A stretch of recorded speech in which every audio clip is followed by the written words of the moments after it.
Hello everyone, my name is David Bester, and in this mini-series I'm recording for the South African Strings Foundation. I want to share a few tips and ideas and even approaches to working on intonation that I found useful and that maybe you will find useful in your preparations for the scales competition. Now, on that note, I need to really congratulate the SA Strings Foundation on this wonderful initiative and for launching the competition. I was just thinking this morning how cool it is to stand a chance to win actual prize money for playing your scales really well. I mean, it's something so fundamental and so important. It's almost like winning a prize for brushing your teeth every day or like having the best flossing technique. Our strings are tuned in perfect fifths, right?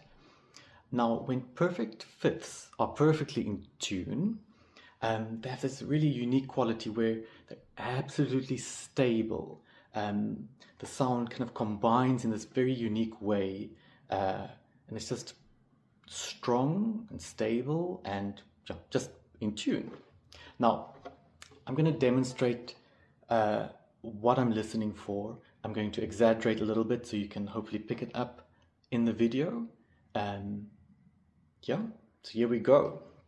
My A string is already tuned, and now I'm going to tune the D string, and I'm listening for this kind of beating sound. It's kind of like a wah wah wah wah wah, or zzz, like a buzzing, or sometimes it just sounds like noise even. I want that to disappear completely. Okay, so here we go.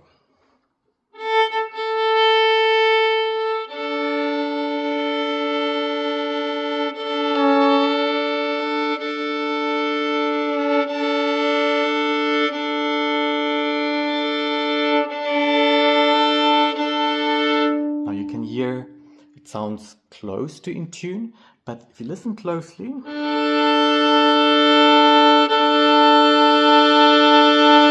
there's a slow like wah wah wah wah. Hope you can pick it up in the video. Okay, so that means it's still not completely in tune. So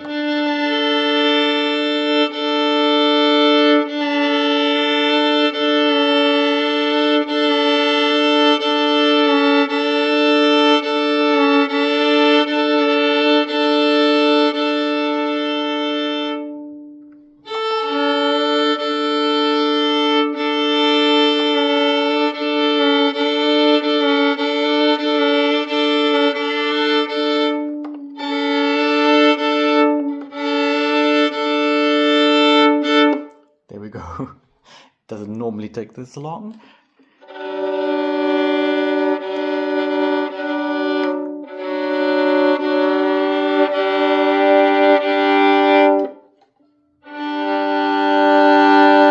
There's still a little wobble.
Right, I think we're good to go.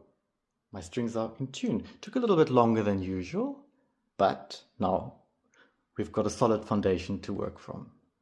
In the previous video, I talked about, or I actually demonstrated how to tune the instrument properly, and that way I demonstrated really required you to activate your ears, right? You had to really listen for that stable, clear, in tune sound.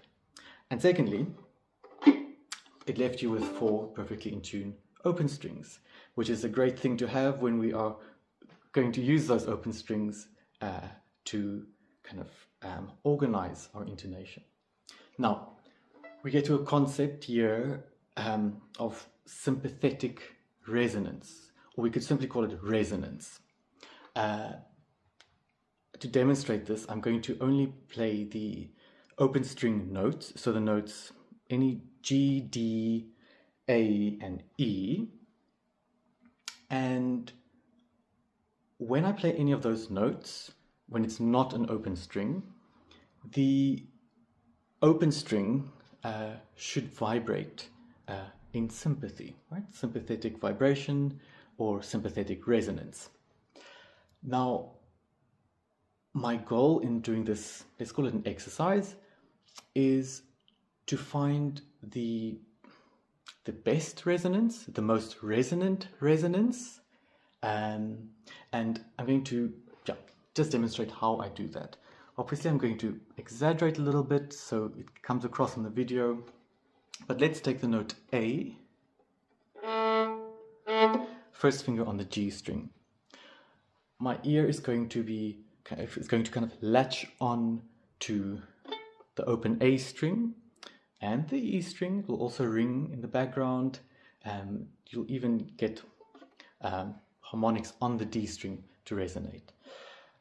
Now, these strings will resonate even when I'm playing out of tune, but the key is that when it's perfectly in tune, or when it's the most in tune, the resonance will be the biggest. So here we go.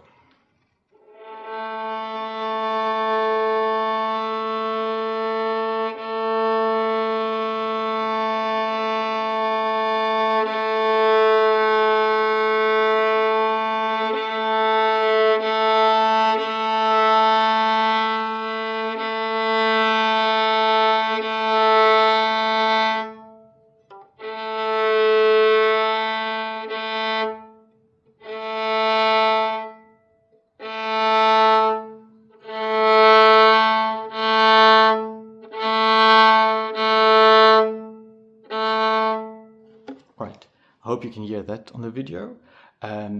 You would definitely be able to hear it in real life.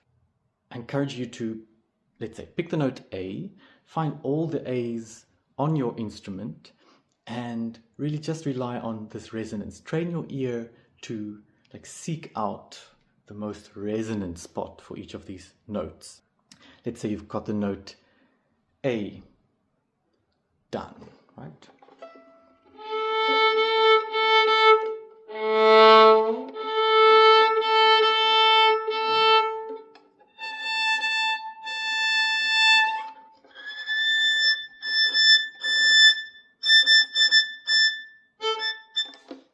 All right, now let's say you have the note A, you found it, various A's, you've got a list of A's that are really resonant, you've got a list of D's that are really resonant, and you've got a list of E's that are really resonant.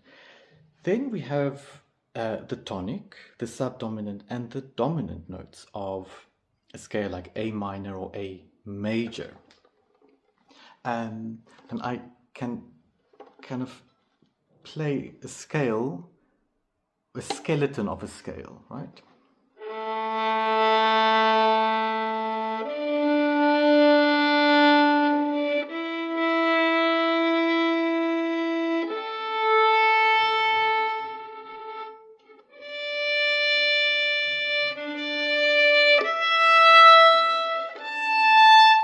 And so on. Just again, to get your ear oriented to what kind of resonance to expect when you play the actual scale.